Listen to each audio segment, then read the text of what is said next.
आज हम बात करेंगे डोंगरीला गांव की एक ऐसी लोक कथा की जो सच में रोंगटे खड़े कर देती है। ये कहानी है अमावस की काली रात की। तो चलिए सीधे कहानी में चलते हैं। धूल वाला सुनसान जंगल और उसके किनारे बसा डोंगरीला गांव। अमावस की काली रात थी। सोचिए, हवा में एक अजीब सी खामोशी है जिसे सिर्फ दूर से आते कुत्तों के भौंकने की आवाज या फिर हवा की सरसराहट ही तोड़ रही है। माहौल एकदम तैयार है। तो कहानी के पहले हिस्से में हम देखेंगे कि कैसे चेतावनियों को नजरअंदाज किया गया। यहाँ हम मिलेंगे हमारे मेन कैरेक्टर भोला से और देखेंगे उसका वो एक फैसला जो शायद उसे नहीं लेना चाहिए था। देखिए, भोला ना एक बड़ी मुश्किल में फंसा है। एक तरफ है घर चलाने की जिम्मेदारी, पेट का सवाल है, और दूसरी तरफ है उसकी पत्नी सुमन जो डरी हुई है। वो कह रही है, सुनो जी, आज अमावस है, जंगल मत जाओ। ये एक जबरदस्त कश्मकश है, मजबूरी और डर के बीच।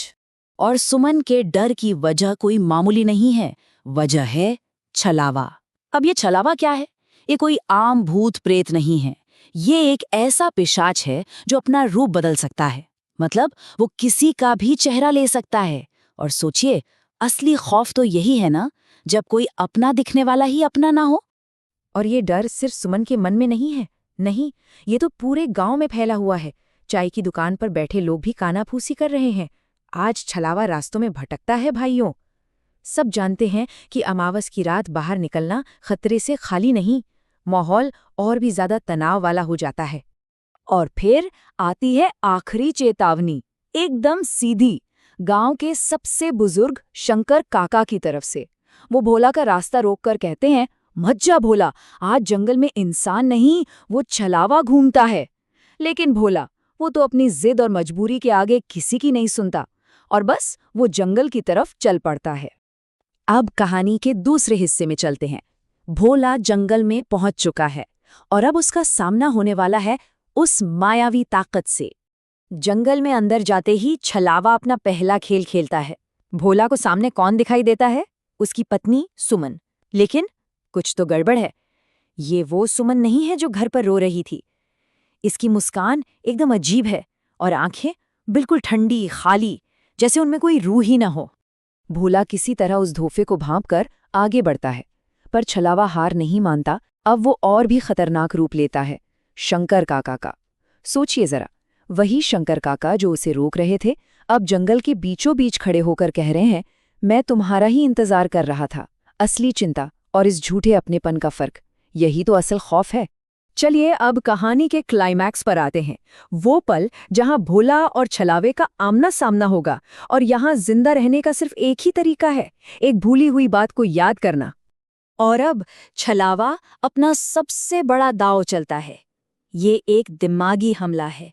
वो किसी और का नहीं, बल्कि खुद भोला का ही रूप ले लेता है। अब सोचिए, एक तरफ असली भोला और दूसरी तरफ नकली भोला, एक ही जगह पर। तो सवाल ये उठता है, असली कौन है और नकली कौन? जब दुश्मन हूबहू आपकी ही शक्ल का हो तो लड़ें भी तो किससे? ये एक ऐसा डर है जो किसी के भी होश उड़ा दे। और बस जैसे ही वो नकली भोला हमला करने के लिए आगे बढ़ता है, ठीक उसी पल भोला के दिमाग में बिजली कौंधती है। उसे शंकर काका की बात याद आती है, छलावा रोशनी बर्दाश्त नहीं कर पाता। यही वो पल था जो सब कुछ बदलने वाला था। इस पिशाच की कमजोरी थी और वो थी रोशनी।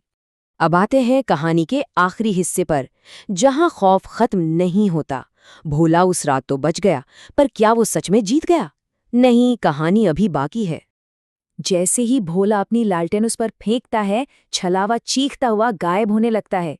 लेकिन गायब होने से पहले वो एक बात कह जाता है, अगली अमावस मैं लौटूंगा भोला। ये कोई चीत नहीं थी, ये तो बस कुछ दिनों की मोहलत थी। और वो रात कितनी लंबी थी। रात के 2 बजे छलावा गायब होता है और भोला अकेले उस अंधेरे जंगल में रह जाता है। उधर घर पर सुबह के 3 बजे तक सुमन दरवाजे पर उसका इंतजार करती है, और फिर सुबह होते ही वो गांव वालों के साथ उसे ढूंढने निकल पड़ती है, हर एक पल खौफ और बेचैनी से भरा हुआ। जब सुबह गांव वाले भोला को ढूंढते हैं तो वो बदहवास हालत में मिलता है। वो उन्हें पूरी कहानी सुनाता है, कैसे छलावा पहले सुमन बना, फिर शंकर काका, और फिर कैसे वो खुद भोला बन गया। वो बताता है कि कैसे एक लालटेन ने उसकी जान बचाई, और आखिर में वो छलावे की उस धमकी के बारे में भी बताता है कि वो वापस आएगा। तो भोला की बातों से एक बात तो साफ हो जाती है, छलावा गया नहीं है, वो बस कुछ दिनों के लिए गायब हो गया है। अब ये खतरा सिर्फ भोला का नहीं, बल्कि पूरे डोंगरीला गांव का है। और ये कहानी हमें इसी एक सवाल के साथ छोड़ जाती है, एक ऐसा सवाल जो इस लोक कथा को और भी ज्यादा डरावना बना देता है कि अगली अमावस को क्या होगा।